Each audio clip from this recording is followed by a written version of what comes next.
Have you scrolled through your social media lately and chuckled at memes about a fallen public figure? Did you feel a twinge of guilt, or did you brush it off as harmless fun?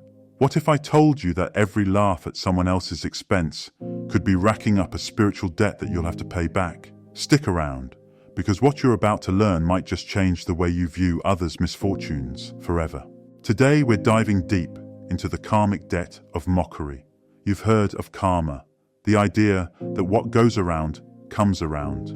But have you ever considered how this applies to the simple act of laughing at someone else's troubles? In the next few minutes, we'll explore 4 mind-blowing truths about mockery and its hidden costs. We'll draw insights from ancient spiritual teachings and cutting-edge psychological studies to show you why empathy for the fallen isn't just a nice-to-have. It's a superpower that can shield you from negative karma and accelerate your personal growth. Consider the guilty pleasure of reality TV shows. We watch people make outrageous decisions, have dramatic meltdowns, or struggle with simple tasks, and we think, I would never act like that. It's easy to feel superior when we're watching edited highlights of people's worst moments. If cameras followed you 24/7, capturing your every mistake, bad mood, and moment of weakness, how would he come across? Chances are there'd be plenty of footage that would make you cringe. This example shows how we often judge others based on their worst moments, while judging ourselves on our best intentions. It's an unfair comparison that creates an illusion of our own superiority. Psychologists have long studied why we often find pleasure in others' misfortunes, a phenomenon known as schadenfreude. Dr. Wilco van Dijk, a leading researcher in this field, explains that mockery often serves as a self-esteem booster. When we laugh at others' mistakes or misfortunes, we're subconsciously trying to elevate ourselves. We think, at least I'm not that bad, or I'm smarter than that. This false sense of elevation is actually a sign of our own insecurities. It's a way of masking our own fears and vulnerabilities. When we mock the downfall of others, even those that seem to deserve it, in our mind, we're not really laughing at them. We're desperately trying to convince ourselves that we're immune to life's unpredictable turns. The truth is, none of us are exempt from making mistakes or facing unexpected challenges. The very act of mockery reveals our own deep-seated fears of failure and judgment. It's a defense mechanism that keeps us from confronting our own vulnerabilities. So the next time you feel the urge to laugh at someone else's misfortune, whether it's a celebrity, a politician you don't like, or even someone you know personally, pause for a moment.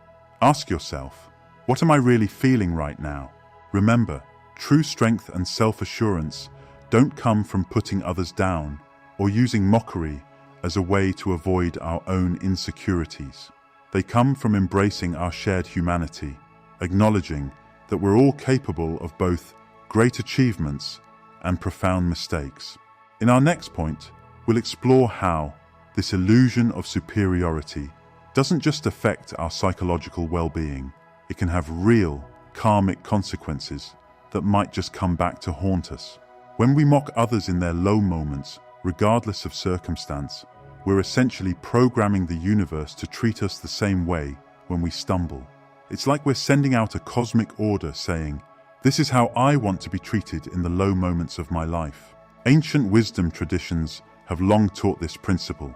In Western philosophy, you might know it as, you reap what you sow. Even modern psychology recognizes this phenomenon through the concept of self-fulfilling prophecies. Dr. Kristin Neff, a leading researcher on self-compassion, explains that how we treat others is often a reflection of how we treat ourselves. When we're harsh and judgmental towards others, we're likely to be equally hard on ourselves when we face challenges. So the next time you're tempted to share that meme about public fallen figure or laugh at a colleague's mistake, remember, you're not just speaking harmlessly, you're shaping your own future experiences. Ask yourself, is this how I want to be treated when I'm at my lowest? When we engage in mockery, we're not just affecting the target of our ridicule, we're also shaping our own mindset and the culture around us. Every time we choose mockery over understanding, We're reinforcing a worldview where judgment is the default response to mistakes or differences. By choosing empathy over mockery, even for those we believe have done wrong, we're not being naive, we're being strategically compassionate. We're creating a world where redemption is possible, where mistakes are opportunities for growth rather than grounds for ridicule. And in doing so, we're cultivating a mindset that will serve us well when we inevitably stumble on our own journey. You're not just being kind to others, you're being kind to yourself. Imagine if, instead of mocking those who've fallen from grace, we took a moment to consider the human being behind the headlines. Someone who, despite their previous success, is likely someone who experienced past traumas that shaped their lives: fear, shame, and uncertainty. A few years ago, a high school teacher named Robert Opelenik made headlines for an unusual classroom exercise. When a student was caught bullying another, instead of punishing the bully, Robert asked the class to write 2 compliments about the bullied student. The result? Not only did the bullying stop, but the bully himself transformed, becoming one of the most supportive students in the class. This story shows us that empathy isn't just a nice sentiment, it's a force that can literally change lives. When we choose to understand rather than judge, we open up possibilities for healing and growth, both for others and ourselves. Studies show that practicing empathy actually rewires our brains, strengthening the areas associated with emotional regulation and perspective taking. In other words, the more we practice empathy, the better we become at understanding and connecting with others. Dr. Tanya Singer, a leading researcher in this field, found that regular empathy practice can increase activity in the insular and anterior cingulate cortex, areas of the brain linked to emotional awareness and social cognition. A 2018 study published in the Journal of Experimental Psychology found that people who regularly practice empathy report lower stress levels, improved relationships, and a greater sense of overall well-being. It's as if empathy creates a protective bubble around us, shielding us from the negative effects of life's challenges. But here's the real superpower of empathy.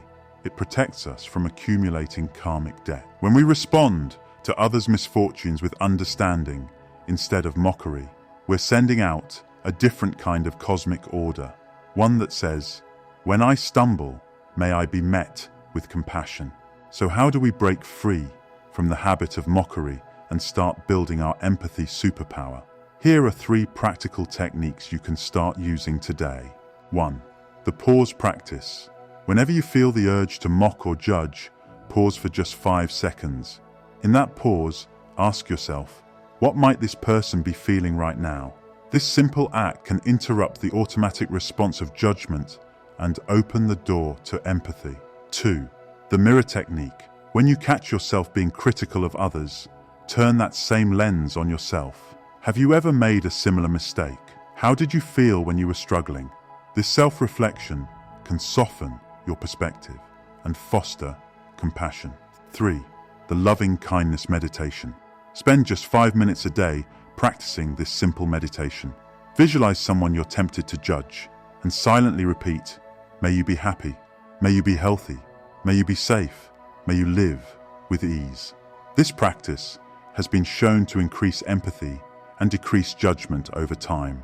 Remember, breaking the cycle of mockery isn't about being perfect. It's about making a consistent effort to choose understanding over judgment. Each time you catch yourself and choose empathy instead of mockery, you're not just changing your behavior, you're reshaping your karmic future. Let's reflect on the journey we've taken today. We've uncovered the illusion of superiority that often drives us to mock others. We've explored the boomerang effect of karma and how our treatment of others shapes our own future experiences.